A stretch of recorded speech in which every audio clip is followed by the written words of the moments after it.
Pendant que les Britanniques construisaient secrètement des chars pour briser l'impasse de la guerre des tranchées, les Allemands prirent une voie bien plus radicale, créant une nouvelle race de soldats dont les exploits enterraient tous ceux qui en entendaient parler. Cependant, vous verrez comment ils devinrent les victimes de leur propre succès, envoyés dans des missions de plus en plus dangereuses, jusqu'à ce qu'il ne reste presque plus personne pour y aller. C'est l'histoire des Stormtroopers. La Première Guerre mondiale n'était pas censée ressembler à cela. Lorsque l'Europe marcha à la guerre à l'été 1914, les généraux de tous les côtés imaginaient une guerre de manœuvres rapides et de batailles décisives, réglées par la cavalerie et les charges à la baïonnette. Mais en quelques mois, ils réalisèrent à quel point ils s'étaient trompés. La mitrailleuse, l'artillerie à tir rapide et les barbelés firent échouer offensive après offensive dans des mers de boue et de cadavres entremêlés. Le front de l'Ouest se forma rapidement, s'étirant de la mer du Nord à la frontière suisse, et se figea en une ligne de tranchées qui ne bougerait pas pendant des années. À la fin de 1914, la guerre s'était transformée en une équation brutale d'usure. Les deux camps essayèrent désespérément la même formule.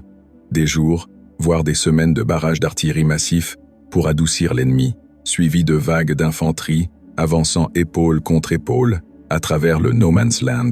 En théorie, les obus détruiraient les barbelés et tueraient ou démoraliseraient les défenseurs. En réalité, les défenseurs se mettaient à l'abri dans des abris creusés profondément et en émergeaient dès que le barrage cessait. Les attaquants, désormais silhouettés sur le terrain ouvert, étaient fauchés par le feu des mitrailleuses encore et encore. Même quand une assaut réussissait à capturer une ligne de tranchée, les unités attaquantes survivantes étaient trop malmenées pour la tenir longtemps. L'ennemi contre-attaquait en quelques heures, les enchassant à nouveau. Et ainsi, des dizaines de milliers mouraient pour des gains mesurés en yards, qui pouvaient disparaître dès le lendemain matin. Il ne fallut pas longtemps pour que toutes les grandes armées commencent à chercher des alternatives, et l'idée se répandit sur le front que de petites unités spécialement entraînées pouvaient effectuer des raids dans les tranchées ennemies avec moins de pertes. Ces groupes de raids de tranchées, sous le couvert de l'obscurité ou du brouillard, traversaient le No Man's Land pour harceler ou capturer des troupes ennemies, recueillir des renseignements ou détruire des fortifications. Les Britanniques, les Français et les Italiens développèrent tous leurs propres versions, mais ce furent les Allemands qui poussèrent le concept plus loin que quiconque. Ils apprirent rapidement que la vitesse, la surprise et la cruauté étaient les clés d'une mission réussie. Bien que ce fût tout sauf un travail sûr, et vous comprendrez maintenant pourquoi, les Allemands commencèrent à créer des unités spécialisées, littéralement des troupes de choc. Mais les Britanniques commencèrent à les appeler Stormtroopers, et le nom resta. Au début, il s'agissait de petites équipes de soldats d'élite choisis pour leur bravoure, leur forme physique et leur agressivité. Ils avançaient en formation lâche et dispersée plutôt qu'en rangs épaule contre épaule, ce qui les rendait plus difficiles à cibler par le feu ennemi, et leur permettait de s'écouler à travers les brèches dans la ligne, évitant les points forts et frappant plutôt les sections plus faibles et vulnérables du front. En mars 1915, le haut commandement allemand expérimenta cette idée à plus grande échelle en formant le détachement d'assaut de Callot. C'était une unité expérimentale de pionniers, équipée d'un matériel inhabituel, comme des boucliers pare-balles et des armures corporelles, destinées à protéger les hommes du feu des fusils et des mitrailleuses pendant qu'ils avançaient. Le concept semblait bon sur le papier, mais avant même que l'unité puisse tester cette idée, elle fut jetée en renfort d'urgence lors d'une grande assaut alliée, au cours de laquelle la moitié du détachement fut tuée. Mais l'idée ne mourut pas. Bien que seul le casque en acier Stahlhelm, nouvellement introduit, survive à l'usage futur, tandis que les armures corporelles furent abandonnées. Le commandement de l'unité malmenée fut passé au capitaine Willy Rohr. Il réorganisa le détachement et le renforça avec un peloton dédié aux mitrailleuses, une section de lance-flammes et des troupes armées et entraînées pour le combat rapproché brutal. Les armes qu'il portait étaient choisies ou modifiées pour être efficaces dans les espaces exigus des tranchées, comme des mitrailleuses légères et des lance-flammes, suivies d'un mélange de pistolets, de carabines, de grenades et d'outils pour le combat au corps à corps. L'unité réformée de Rohr devint le prototype des Stormtroopers à venir. Leur premier vrai test eut lieu lors d'un assaut planifié sur une position française dans les montagnes des Vosges en octobre 1915. L'attaque fut courte et chirurgicale. Au lieu des heures ou même des jours de bombardement habituels avant une attaque, Cette fois, l'artillerie pilonna le secteur ciblé pendant seulement quelques minutes avant de cesser. Tandis que les derniers obus explosaient, les hommes de Rohr surgirent en avant en petits groupes dispersés, utilisant les trous d'obus comme couverture.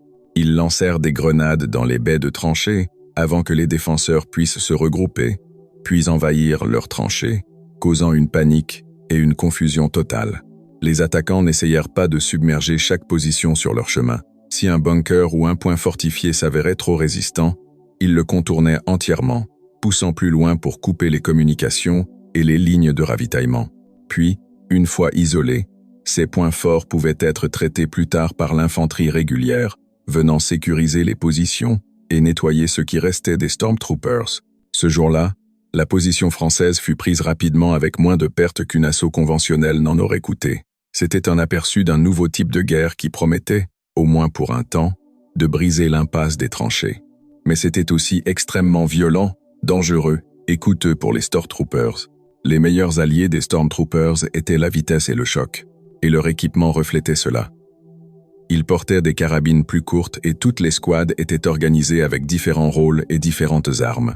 Les grenadiers avançaient avec des sacs remplis de grenades à manche, qui devinrent l'arme signature de l'unité.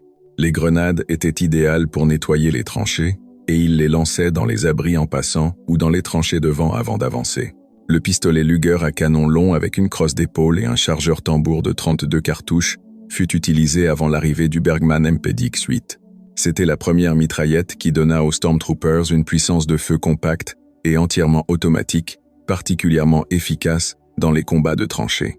Les Stormtroopers portaient aussi des couteaux de tranchée, des baïonnettes raccourcies ou des outils de terrassement modifiés pour le carnage du combat au corps à corps qui s'ensuivrait inévitablement une fois qu'ils sautèrent dedans. Un fusil était souvent trop long pour être utile, donc ces armes plus courtes et maniables leur permettaient de combattre efficacement dans des espaces restreints. Certaines escouades utilisaient des lance-flammes légers qui avaient un effet psychologique notoire, et les défenseurs abandonnaient souvent leur position rien qu'en voyant le lance-flamme à proximité. Tout cet équipement était choisi dans un seul but: rendre l'escouade rapide, adaptable et mortelle au corps à corps. Les Stormtroopers s'entraînaient intensivement dans des systèmes de tranchées factices, pratiquant et se préparant pour le combat réel. Cependant, rien ne pouvait les préparer aux missions dans lesquelles ils allaient être jetés. Regardez simplement cela. Un assaut conventionnel était généralement précédé d'un barrage d'artillerie prolongé. Cela adoucirait les positions défensives et nettoierait les barbelés, mais cela rendrait aussi l'autre côté prêt et préparé à l'attaque.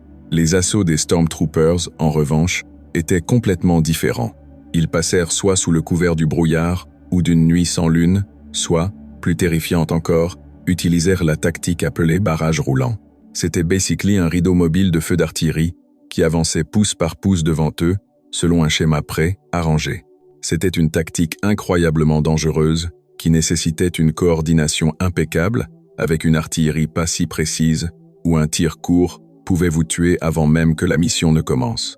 Mais c'était une tactique très efficace, au moins quand elle fonctionnait, car elle prenait les défenseurs complètement au dépourvu et donnait aux Stormtroopers l'opportunité d'exploiter cela. Même le gaz empoisonné était occasionnellement inclus dans le bombardement d'ouverture mélangé à des obus explosifs. Donc, les Stormtroopers avançaient et combattaient parfois avec des masques à gaz. Si cela ne montre pas à quel point leur travail était dangereux, je ne sais pas comment le dire autrement. Mais bientôt, ces missions deviendraient plus ambitieuses et impliqueraient plus d'hommes, résultant en des batailles horrifiantes que vous allez entendre. Après être arrivés au front, les Stormtroopers étudiaient d'abord le terrain et les positions ennemies, apprenant les emplacements des obstacles en fil de fer et des points forts. Puis, une fois leur plan élaboré, ils se préparaient et se mettaient en action. Sous le couvert de l'obscurité, ils traversaient le No Man's Land en ordre lâche, camouflés et se déplaçant silencieusement. Les fils étaient coupés silencieusement avec des outils spéciaux, et des passages étaient créés sans alerter les sentinelles. Du moins essayaient-ils de le faire silencieusement car un faux pas ou un éternuement pouvait faire tomber des fusées éclairantes qui illumineraient le No Man's Land. Eh bien, alors votre mission était probablement terminée. Et de nombreuses missions se terminaient exactement comme cela, jamais mentionnées pour ne pas nuire au moral. Une fois à travers les fils, toute sentinelle devait être éliminée rapidement et silencieusement avant que l'attaque principale n'avance. Ils sautaient alors dans les tranchées ennemies et le chaos commençait. Grenades, coups de feu, crient au milieu de la nuit tout d'un coup, et ils pressaient en avant pour sécuriser les positions clés. Chaque petit groupe agissait indépendamment selon le plan global, et cette décentralisation du commandement leur permettait d'exploiter les opportunités dans le chaos de la bataille en temps réel. En 1917, ces tactiques montrèrent des résultats. Les Stormtroopers pouvaient percer des positions qui avaient résisté à des attaques beaucoup plus importantes, et leurs raids devinrent certains des épisodes les plus brutaux de la guerre. Ils étaient sélectionnés à la main parmi les volontaires les plus aptes et agressifs, des hommes prêts à entreprendre les missions les plus dangereuses, et leur impact sur le champ de bataille était complètement disproportionné par rapport à leur nombre. Maintenant, s'il y eut un moment où les Stormtroopers s'annoncèrent au monde, ce fut en février 1906 à Verdun. Cette fois, ce n'était pas juste un autre petit raid dans la nuit, c'était une offensive à grande échelle, et les troupes de choc de Willy Rohr étaient dans la toute première vague. Après un bombardement bref mais violent, tandis que les derniers obus atterrissaient, les Stormtroopers émergeaient déjà de la fumée sur le No Man's Land. Les Français eurent à peine le temps de sortir de leurs abris avant que les tranchées avancées ne soient submergées. Les Allemands glissèrent devant les points les plus forts, sans même essayer de les capturer, et s'infiltrèrent plus profondément dans les positions françaises, coupant les communications et semant la confusion derrière les lignes. Au cours des premiers jours de l'opération, un petit groupe de raids de seulement 19 officiers et 79 hommes mirent en vue le fort d'Ouaumont, la plus grande forteresse des défenses de Verdun. S'approchant sous couverture, ils découvrirent un chemin non défendu à travers une tourelle d'artillerie ouverte. Glissant à l'intérieur, ils trouvèrent une petite garnison prise complètement par surprise, et sans un seul coup de feu tiré, les Allemands avaient pris l'une des fortifications les plus importantes de la France. La chute de Douaumont choqua l'armée française. Ce fut un coup psychologique autant que stratégique. Verdun continuerait, bien sûr, à broyer pendant des mois dans un massacre horrifiant, et les Français reprendraient éventuellement le fort, mais les Stormtroopers avaient prouvé sans doute possible que leur méthode pouvait accomplir des résultats autrefois jugés impossibles. Dès lors, les soldats alliés ne savaient jamais quand ni où ces troupes d'assaut pourraient soudainement apparaître, et cela eut un grand impact sur l'esprit des soldats. En 1917, l'approche des Stormtroopers avait été adoptée à travers toute l'armée allemande. Les commandants sélectionnaient les meilleurs combattants de chaque division pour former des sections de Storm pour des assauts spéciaux, tandis que les vétérans de l'unité de Rohr entraînaient l'infanterie régulière aux nouvelles tactiques. Les Britanniques, ayant vu l'efficacité de ces méthodes, réorganisèrent leur peloton pour imiter le modèle allemand. Les Français furent prudents et ne s'engagèrent jamais dans des unités de Storm à grande échelle, tandis que les Italiens avaient leur équivalent infâme, les Arditi, ces volontaires borderline fous, souvent choisissant de combattre seulement avec des couteaux dans des charges au corps à corps. Ils stérifiaient à mort les troupes austro-hongroises qu'ils combattaient, mais subissaient des pertes catastrophiques dans leurs opérations. Il n'était pas rare que des unités entières d'Arditi partent en mission et que simplement personne ne revienne. Et puis vint l'une des performances les plus dévastatrices des Stormtroopers, la bataille de Caporetto en octobre 1917. Les forces allemandes et austro-hongroises lancèrent une attaque surprise contre le front italien. Le plan commença par un tir d'artillerie court mais intense, incluant des obus à gaz et de la fumée, pour aveugler et désorienter les défenseurs survivants. Puis, tandis que les derniers obus tombaient, les Stormtroopers firent ce qu'ils faisaient de mieux. Ils s'infiltrèrent au point faible, glissant devant les positions fortes et poussant profondément dans l'arrière. En quelques heures, tout le front fut déchiré, et les Stormtroopers poussèrent à une profondeur étonnante de 15 000 en territoire italien. Le premier jour, la défense italienne s'effondra, alors que la panique se transformait en reddition à grande échelle, avec 265 000 soldats italiens faits prisonniers. 10 000 autres furent tués et 30 000 blessés dans cette action courte. Parmi les Stormtroopers se trouvait un jeune lieutenant allemand qui deviendrait célèbre des décennies plus tard dans la Seconde Guerre mondiale, Erwin Rommel. Avec seulement 5 hommes, le jeune Rommel rencontra une force italienne beaucoup plus importante. Utilisant un bluff et un mouvement rapide pour créer l'impression d'une unité bien plus grande, Rommel convainquit environ 1500 soldats italiens de déposer les armes et de se rendre à lui. Et étonnamment, cela fonctionna.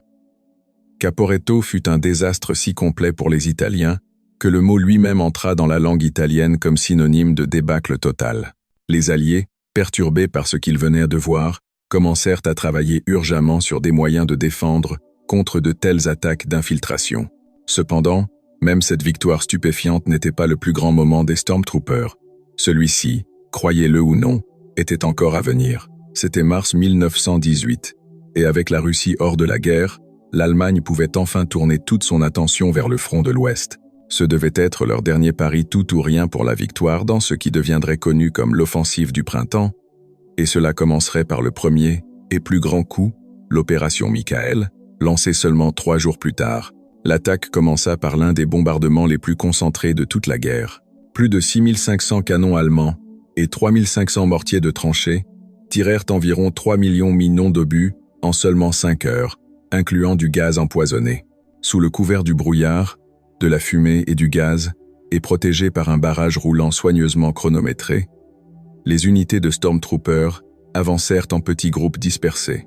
Les sentinelles britanniques qui survécurent au barrage d'ouverture ne les virent même pas venir. Ils glissèrent à travers les zones d'avant-poste britanniques, contournant ou submergeant rapidement les positions faiblement occupées, puis pressèrent profondément dans l'arrière, avant que les défenseurs puissent se regrouper, et de grandes portions de la ligne britannique commencèrent à s'effriter. La panique se répandit dans les unités débordées, ou encerclées avec des Allemands apparaissant de toutes directions. Des milliers de soldats britanniques furent isolés et durent se rendre. Et à la tombée de la nuit, les Britanniques avaient été repoussés de plusieurs milles. Pour la première fois en plus de 3 ans, l'impasse de la guerre des tranchées avait été brisée et les troupes allemandes se tenaient maintenant dans des positions qui avaient été considérées comme quasiment imprenables. Cependant, le succès vint à un coup horrifiant, et la vraie bataille était en réalité loin d'être terminée. Dans certaines zones, les forces allemandes avancèrent jusqu'à 40 miles, capturant de vastes étendues de territoire, y compris des villes et des villages. Mais cette avance rapide signifiait que les Stormtroopers et les unités de soutien dépassèrent rapidement leur ligne de ravitaillement sur le terrain criblé de cratères et dévasté. La nourriture, les munitions et les renforts peinaient à atteindre les troupes avancées. Pour aggraver les choses, les objectifs stratégiques ultimes, les hubs de transport et de ravitaillement clés, qui auraient porté le coup de grâce aux Alliés, ne purent être capturés. Et pendant tout ce temps, les Stormtroopers, par la nature même de leur rôle, subissaient le pire des pertes. Ils étaient toujours au tout premier rang dans une action continue pendant des jours entiers. Ceux qui n'étaient pas tués ou blessés étaient poussés au-delà des limites de l'épuisement, sans nourriture ni munitions pendant des jours. Contrairement aux opérations antérieures où les Stormtroopers brisaient une ligne, puis étaient remplacés par l'infanterie régulière, ici ils étaient maintenus en avance sans relève jusqu'à ce qu'ils soient simplement épuisés. Dans l'opération Michael seule, l'armée allemande subit environ 240 000 pertes, et les unités de Stormtroopers portèrent les pertes les plus élevées de toutes. Certains bataillons furent complètement anéantis, avec tous leurs combattants expérimentés partis, et aucun remplaçant équivalent pour combler les vides. Cela signifiait que les attaques de suivi manquaient du même impact, car le tranchant de l'assaut allemand avait été émoussé. En juillet 1918, l'offensive du printemps s'arrêta net, et l'initiative passa aux Alliés. Maintenant renforcés par des troupes américaines fraîches, ils ripostèrent dans l'offensive des 100 jours, chassant les forces allemandes épuisées en une retraite sans fin. Les Stormtroopers prouvèrent à quel point ils pouvaient être dévastateurs et efficaces, mais à un coût si grand qu'ils devinrent littéralement les victimes de leur propre succès. En novembre 1918, tout était fini. La guerre se termina, et les quelques Stormtroopers qui avaient survécu furent dissous dans la démobilisation massive. Ils retournèrent à la vie civile en portant les souvenirs des horreurs qu'ils avaient vécues pour le reste de leur vie. Pourtant, l'idée ne disparut pas. Le concept de petites équipes d'assaut hautement agressives et autonomes, infiltrant les défenses ennemies, continua d'évoluer à travers les décennies. Nous les connaissons aujourd'hui sous des noms comme les SEAL Teams, le SAS et d'autres unités d'élite à travers le monde, étant les raiders de tranchées high-tech modernes.